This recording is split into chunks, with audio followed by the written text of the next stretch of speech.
welcome to the Upkeep for Monday, March 14th, 2022. That's right. It's all of the magic news you need in 10 minutes or less. Happy Pi Day to all who celebrate. Yeah, if you hop on over to the store on Arena today, you'll see all sorts of mathematically inclined art styles. Great. In the daily deals section. So I will be eating a berry tart to celebrate, which, is that a pie? No, that's an insult to pies. Tart is an insult to pie. You heard it here first. Magic news. Tarts are an insult to pies. Well, in other magic news, we had a big news item this past weekend. The Neon Dynasty Championships happened. That's right. Congratulations to Ely Cassis, who took down the whole thing to become the Neon Dynasty champion. Ely's been playing Magic for a real long time. Yeah. So it was really cool to see such a nice guy who usually pilots some really cool decks do so well at a tournament. Yeah, I was really happy for him. You know, he showed up at so many tournaments that we worked over the years, and I said, it's only a matter of time before Ely wins a big tournament, and this was his time. Certainly. He played Orzhov Ventures in Alchemy, and Is It Phoenix in Historic.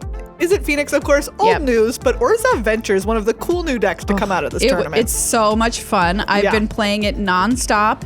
It is, I don't know, like, who saw that Venture would end up being such a competitive deck in Alchemy after the tweaks that they made? Yeah. I wasn't expecting them to actually make a difference because it has a lot of rebalanced cards, but turns out it worked. Yep. The rest of the top 8 was Jim Davis on Grixis Midrange, Jean-Emmanuel Duprat on Jeskai Hinata, Brent Vos on Orzhov Venture, Johnny Gutman on Mono White Aggro, Yimin Ji on Mardu Midrange, Yudai Miyano on Esper Clerics, Zach Dunn on Mardu Midrange, and Ely Cassis, of course, on Orzhov Venture. What a great top 8. It really was, and he defeated Zach Dunn in the finals. Zach Dunn had a delightful interview where he talked about how he still had to do homework and study for a test that he has this week. Zach's playing in a $450,000 tournament. He's like, oh, hold on, I need to write my English essay. Yeah, just a second, everybody. Zach actually tweeted out the day before that he top 8'd the Pro Tour, so he's really excited. And Ely had a very prescient tweet reply. Yes, which was, may you get second place. Wow, that is unbelievable. Which, in fact, they did. Looking a little bit more at the win rates for Alchemy and Historic, Naya Runes was the big deck coming into this. It certainly had a target on it, which is reflected in the fact that it had a abysmal, really bad 33.8% win rate. Really just awful. The most played deck in the tournament on the Alchemy side of things was Mono White Aggro. 53 players were playing that. That had a win rate of 56%. Yes, and it was certainly going after that Runes deck. And it really succeeded, as we can see Great here. job. Did a great job. The best performing deck was Orzhov Venture. 17 players on it. That's Team Channel Fireball. 61.8% win rate. Mardu Midrange, which there were 2 copies of in this top 8. 16 players on it. 61.3%. Yeah, that was a super cool deck too. Both like just mid-range monsters. Yes. Going at it in the finals.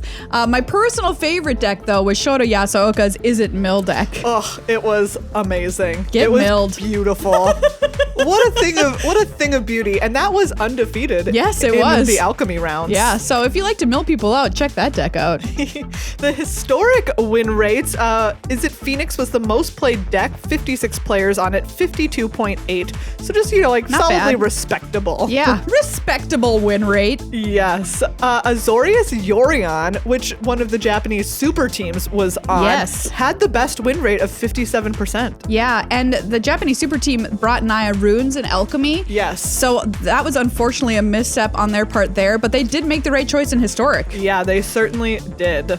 So not only did Ely Cassis claim the title of champion at this event, 6 players also qualified for the World Championship, which is really cool. Yeah, that's the top 6 from this event. So Yudai Miyano, Zach Dunn, Ji Yimin, Ely Cassis, Johnny Gutman, and Jean-Emmanuel Duprat are all heading to the World Championship. Can we just take a second and say Jean-Emmanuel Duprat made another top 8? Yeah. Is it a top 8 if he's not in it? That's what we always don't say. think so. Just always quietly there. Quietly crushing. Yes. Some news in the Alchemy world. Yeah. Alchemy Neon Dynasty releases March 17th. We saw a bunch of cards previewed on the stream this weekend. Yeah. So we know that we're getting some more, cool cards that are digital only. So this will be one of those digital only drops that has about 30 or so cards in it. Ones that we've seen have been pretty powerful, the ones they've already previewed. Like this one, Forceful Cultivator, is 2 green for a 2/3 Snake Shaman. This spell costs 2 less to cast if there are no land cards in your hand. When it enters the battlefield, search your library for a basic land card, put it onto the battlefield tapped, then shuffle. Great. I love it. It's a great card. Hello, you can now keep a 2-lander. I feel fine about it. Feel great about it. Yeah, it's wonderful. It's a great card, like kind of no matter where you are in the game, but also helping with flood, or helping with screw, which is really cool. Yeah, and that is, like we said, only one of several that are previewed, so you can check all of them out in the article that's linked in the show notes. More arena news. We've got some upcoming events that should be really fun to play, specifically if you like to get some sweet card styles. There's Alchemy Singleton, the Unbroken Blade, which is March 18th through 25th. Whenever a creature attacks alone, it gets +1/+1, or you can pay 1 life and it gets a +1/+1 counter. That awards samurai card styles. And if you want some ninja card styles, you can play Out of the Shadows. That runs March 25th through April 1st. That's Alchemy Singleton with this emblem. Whenever one or more creatures you control deal combat damage to a player, a random creature card in your hand perpetually gets +1/+1. Until your next turn, you may cast creature spells as though they had flash. Nice. Woo.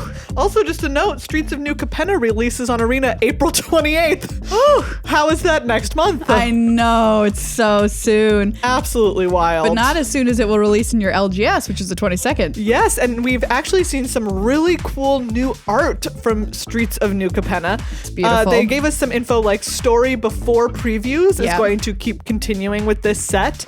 And there's just some gorgeous Art Deco lands, like full art lands from this plane. They're so gorgeous. I can't get them. over how good they look. I love them. I'm still obsessed with that mountain. Yes. It looks so very, very good.